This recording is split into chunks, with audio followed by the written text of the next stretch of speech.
Estamos hoje na cidade chamada Chefchaouen, a pérola azul do Marrocos. Essa é talvez a cidade mais instagrâmica que você vai encontrar no Marrocos. Todas as casas são pintadas de azul, diferentes tonalidades. E ninguém sabe direito qual a razão disso. Se é como repelente para mosquitos ou se é apenas uma questão turística, mas seja lá o que for, é muito bonito e cada cantinho dela merece ser muito bem fotografado. Essa fortaleza foi construída pelo fundador de Chefchaouen em 1471.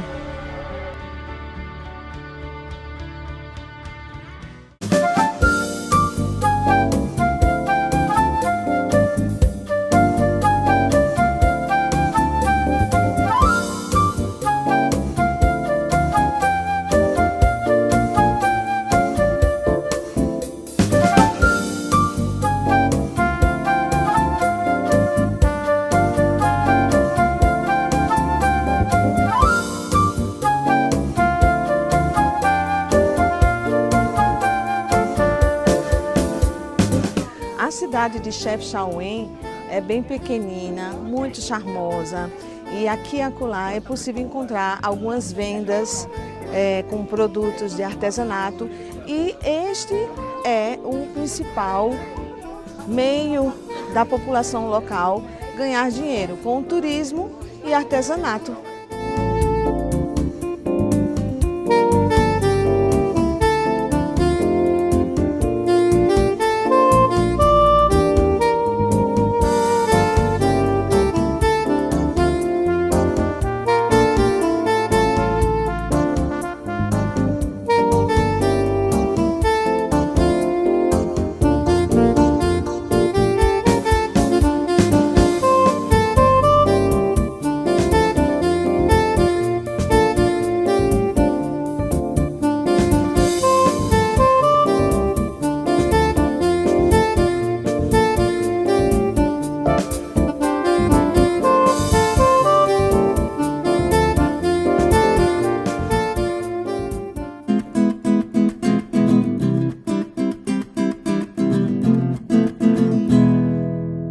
Tétouan está no norte do Marrocos, nas margens do mar Mediterrâneo, bem próximo às montanhas do Rif. É capital da província que tem o mesmo nome dela.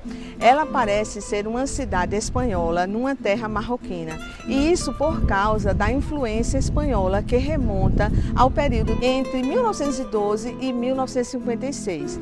Tétouan, ela foi a capital do protetorado da Espanha, quando esta dominava o país. Ela tem 380 mil habitantes, a cor branca é sua característica principal. A cidade foi fundada pelos merines, povos nômades da alta nobreza e uma tribo da região, por volta do ano 1305, como base de operações militares. Depois, ela foi destruída pelos espanhóis. Estamos na Medina de Tétouan. Tem ligado a essa cidade uma história com uma mulher poderosíssima que governou aqui a província por mais de 30 anos. Ela, inclusive, casou-se com o sultão do Marrocos, mas ela não ficou poderosa por causa disso, não. Ela era poderosa e por isso o sultão quis casar com ela. Ela era conhecida como Barbarossa porque ela batalhava com os navios dela, mas ela não mandava os navios somente, ela também ia até as batalhas.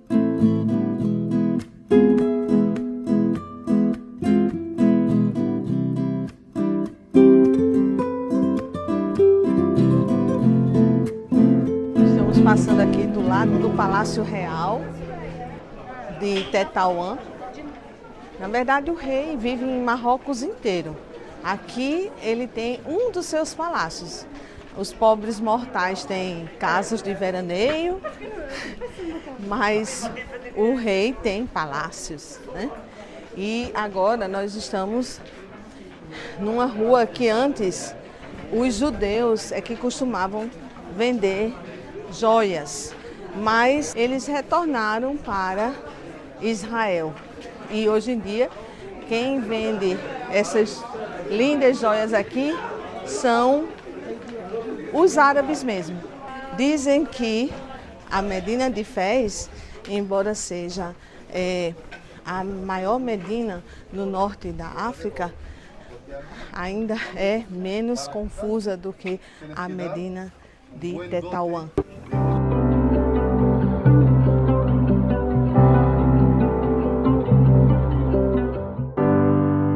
Bom dia, querido viajante e seguidor de Lígia no Mundo. Partimos em direção a Tanger, onde nós pernoitamos. Nosso hotel aqui é o Marina Bay. Ele fica de frente para uma marina que está aqui atrás de mim.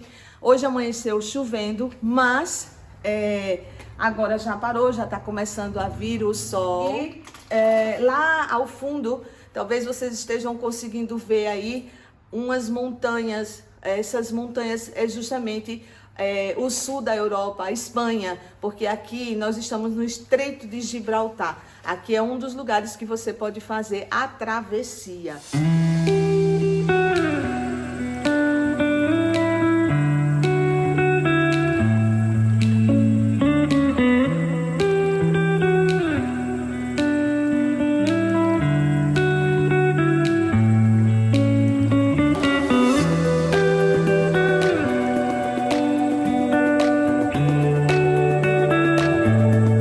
O farol do Cabo Espartel foi construído no ano de 1864 pelo sultão Muhammad III e está localizado a cerca de 1000 metros acima do nível do mar, na entrada do famoso Estreito de Gibraltar.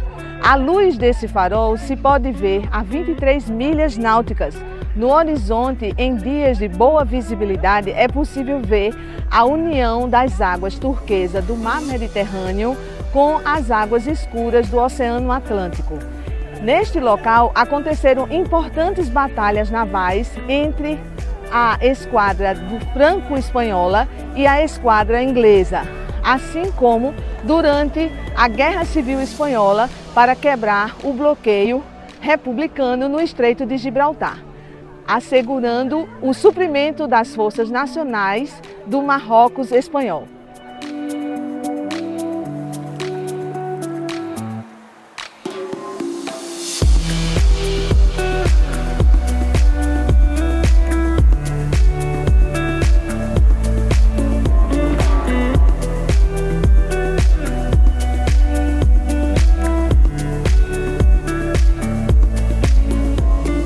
Estamos aqui beira-mar, na entrada das Grutas de Hércules. São um complexo de cavernas cheios de lendas e mitos.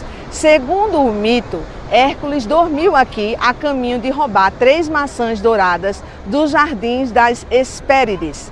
As maçãs serviriam para lhe dar a imortalidade. Este foi o 11º dos 12 trabalhos de Hércules. Segundo os escritores antigos, o jardim ficava perto de Lixos, a atual cidade de Larache, na costa atlântica. Outra história diz que a caverna é o único extremo de um túnel de 24 quilômetros entre Marrocos e Espanha. Um conto popular é que os famosos macacos da Rocha de Gibraltar vieram da África desta maneira até Marrocos. Após a visita, partimos em direção à pequenina cidade de Asila. E antes de visitar sua Medina, almoçamos no excelente restaurante Casa Garcia, especializado em frutos do mar.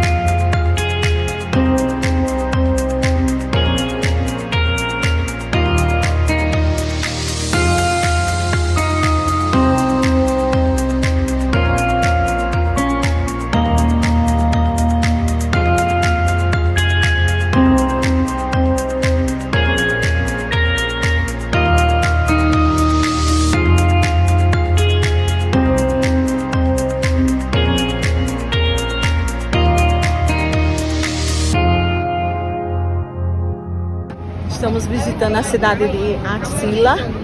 Essa cidade teve colonização portuguesa e eles ficaram por aqui por cerca de 100 anos. E a arquitetura é muito familiar para nós, né, brasileiros, que também tivemos colonização portuguesa.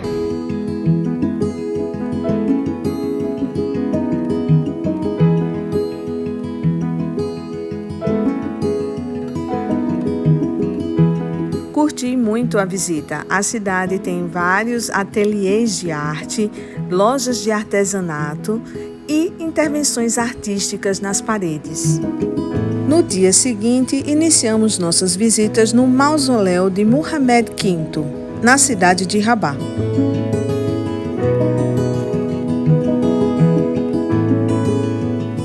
No século XII, o sultão Al-Mansur queria construir aqui a maior mesquita do mundo, como parte de um grande projeto para transformar Rabat, a cidade mais poderosa do mundo e símbolo do seu poder de fé. Com sua morte, os trabalhos pararam e a torre, que deveria ter 80 metros, ficou apenas com 44. Tanto a torre como a mesquita foram construídas em arenito vermelho. O lugar foi escolhido para abrigar o túmulo de Mohamed V, avô do atual rei do Marrocos.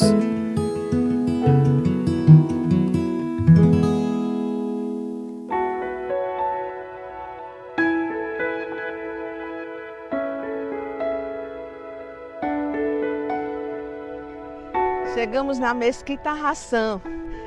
Estamos na correria porque as visitas só são permitidas entre um horário de reza e outro. E nós já estamos bem perto do horário da próxima reza. Então estamos aqui correndo. A Mesquita Hassan II foi construída em comemoração aos 60 anos do ex-rei do Marrocos, projetada pelo francês Michel Pinceau, em colaboração de milhares de artesãos trazidos de todos os cantos do Marrocos. Seu minarete tem 210 metros de altura.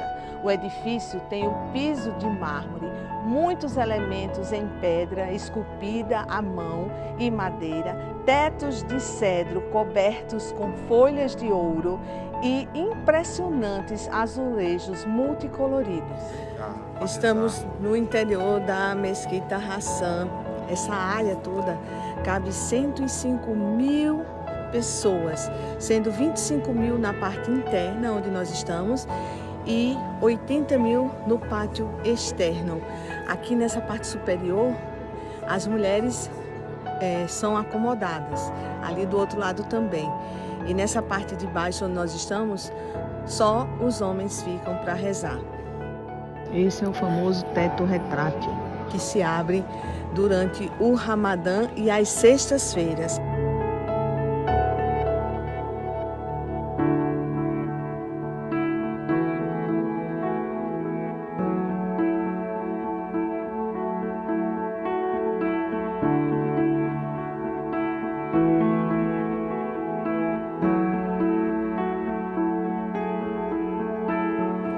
Antes dos muçulmanos fazerem sua reza, eles precisam se lavar. Esse espaço aqui é o espaço onde os muçulmanos fazem o ritual da ablução, que é quando eles se limpam antes da reza, que são 5 vezes ao dia.